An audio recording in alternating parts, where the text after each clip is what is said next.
अस्सलाम वालेकुम दोस्तों, आज मैं आपके लिए रमज़ान स्पेशल के लिए एक बहुत ही ज़बरदस्त रेसिपी लाई हूँ। अगर आप अभी से ये बनाकर रख लेंगे तो रमज़ान और ईद पर आपको बिल्कुल भी परेशानी नहीं होगी। जैसा कि आप जानते ही हैं 3 से 4 दिन रह गए हैं रमज़ान आने में, तो आप अभी से ये आज ही बना लेंगे तो बहुत आसानी हो जाएगी आपको। आज मैं आप लोगों के लिए कोफ़्ते बनाने की रेसिपी लाई हूँ। कोफ़्ते अगर आपके पास बने हुए होंगे पहले से, तो इसे बनाने में बिल्कुल भी टाइम नहीं लगता है। तो यहाँ पर आप देख सकते हैं मैंने 1 किलो कीमा लिया है, बीफ का कीमा है, या आप चाहें तो मटन या चिकन से भी सेम रेसिपी को बना सकते हैं। लेकिन यहाँ पर आपने बस क्या करना है, सबसे पहले से अच्छी तरह से वॉश करने के बाद इस स्ट्रेनर में रख देना है, ताकि इसका जितना भी एक्स्ट्रा पानी है वो इसमें से निकल जाए। अगर इसमें पानी रहेगा तो फिर क्या होगा, कोफ्ते टूट जाएंगे।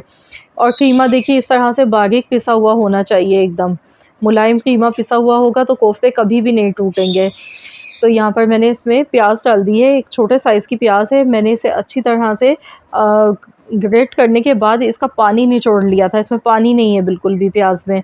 साथ में मैंने यहाँ पे हरा धनिया डाला है और लहसुन अदरक का पेस्ट है 1 टेबल स्पून। अब इसमें कुछ मसाले जाएंगे, तो यहाँ पर सबसे पहले गरम मसाला पाउडर जाएगा इसमें 1 टेबल स्पून। नमक हस्बे ज़रूरत इसमें ऐड कर देंगे। पिसी हुई लाल मिर्च का पाउडर मैं इसमें डाल गई हूँ 1 टेबल स्पून। धनिया पाउडर इसमें जाएगा 1 टेबल स्पून। अब इसमें मैं बाइंडिंग के लिए डाल गई हूँ यहाँ पर भुने हुए चनों का पाउडर। मैंने चने और खसखस को एक साथ पीस लिया था, तो टोटल ये दोनों मिलाकर यहाँ पर 4 टेबल स्पून है। 3 टेबल स्पून मैंने भुने हुए चनों का पाउडर लिया, 1 टेबल स्पून खसखस मेरे पास धुली हुई है ड्राई, तो उसे भी मैंने साथ ही मिलाकर पीस लिया दोनों चीज़ों को। अब इन सब चीज़ों को अच्छी तरह से मिक्स करना है आपने। मिक्सिंग अच्छी तरह से यहाँ पर आपने करनी है।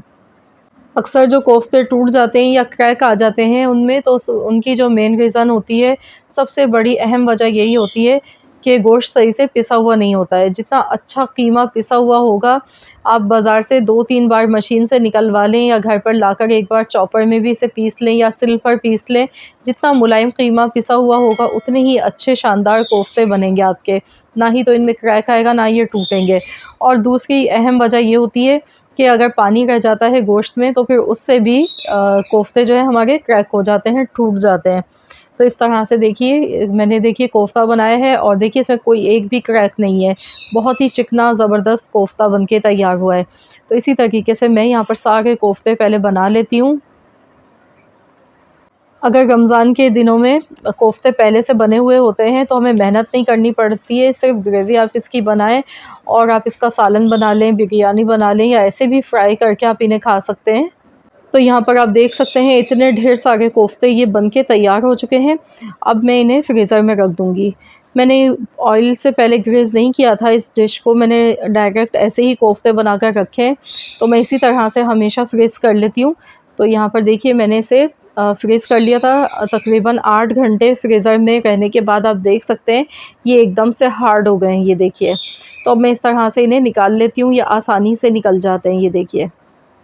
बहुत अच्छे से ये सेट हो चुके हैं। तो अब इन्हें फ्रीज़ करने के बाद मैं आपको बताऊँगी किस तरह से आप इन्हें स्टोर कर सकते हैं।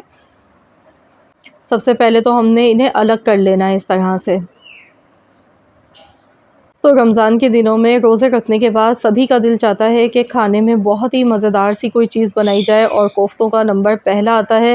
हर कोई शौक़ से खाना पसंद करता है, लेकिन इसमें थोड़ी मेहनत लगती है।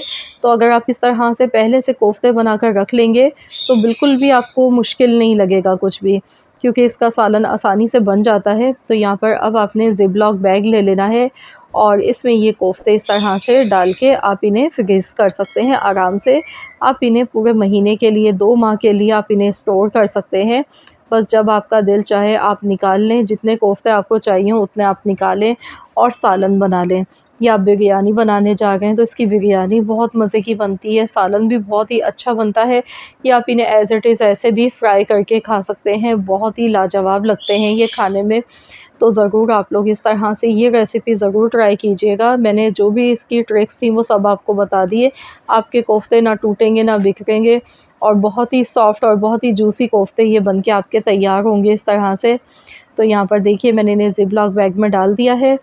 तो बस इस तरह आपने फ्रीज़र में वापस इन्हें रख देना है और जब आपको चाहिए आप निकालें, यूज़ करें। आई होप कि आप सबको ये वीडियो ज़रूर पसंद आई होगी। वीडियो अच्छी लगी है तो प्लीज़ इसे लाइक कर दें, शेयर कर दें, और चैनल पे अगर आप नए हैं, पहली मर्तबा आए हैं, चैनल को अब तक सब्सक्राइब नहीं किया है तो चैनल को भी ज़रूर सब्सक्राइब कर लीजिएगा। मिलते हैं इंशाअल्लाह ताला नेक्स्ट रेसिपी के साथ, तो जब तक के लिए अल्लाह हाफ़िज़।